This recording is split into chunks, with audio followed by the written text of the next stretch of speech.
की बोझ चली सबका समझाओ, बेटी बचाओ बेटी पढ़ाओ, बेटी बचाओ बेटी पढ़ाओ।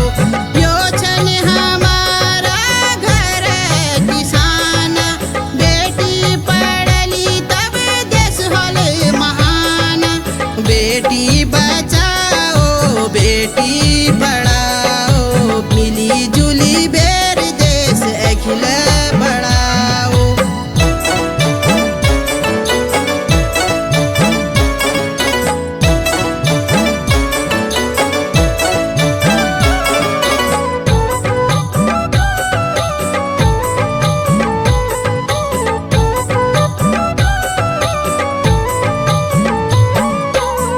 चलिले बसीरो छ सारा संसारा, चलिले बसीरो छ सारा संसारा।